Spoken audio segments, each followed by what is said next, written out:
Yo, Snake, I finished laundering that rail gun you picked up just now. Knock yourself out. It's on the house. Thanks. Time for another bedtime story, Snake. This one's about crying wolf. You don't need me to tell you there's whole nations in Africa tearing themselves apart in the name of ethnic cleansing. Well, she was born into that environment. When she was a little girl, her village was attacked by rival armed factions. Her parents and siblings were slaughtered, and she was left a refugee. She took her last surviving relative, her baby brother, and ran as far as she could away from the war zone. One day, they came across an enemy unit, so she took her brother and hid in an abandoned shack.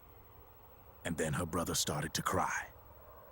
She knew that if the soldiers heard the noise, they would find them and kill them both. So she wrapped her hand as tight as she could around his mouth.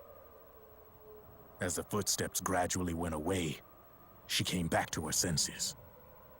Her brother wasn't crying anymore. Horrified, she pulled her hand away, covered in sweat and spit. He wasn't breathing. They say wolves eat their own pups when they die. She was spotted wandering through the thick of battle, carrying her dead brother in her arms. She had visions, too. A wolf walking alongside her. Every night, the wolf would howl and cry, just like her brother did that day. Eventually, she made it to a government-run refugee camp. But by then, her brother's body had rotted away. The camp was crowded with refugees like herself, and little children like her brother. Day and night, she was tormented by the cries of babies. The wolf that followed her heard her sorrowful screams and answered. He made his way around the camp, and one by one, he silenced the children. She tried to stop it, but she was powerless to stop the wolf. A few days passed, and on the eve of the enemy's raid, there wasn't a child left.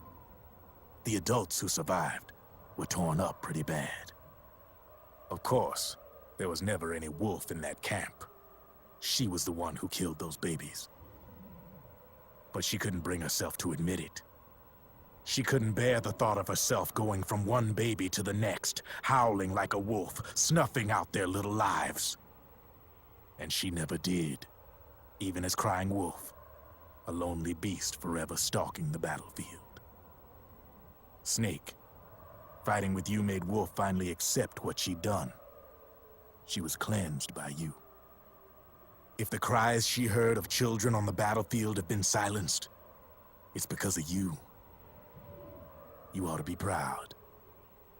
3 down, 1 to go. All that's left is Mantis. But you should know, Snake, she's been controlling all the other beasts. She's the beast of beasts. Don't let her get her hooks in you. I won't. See you around, Snake.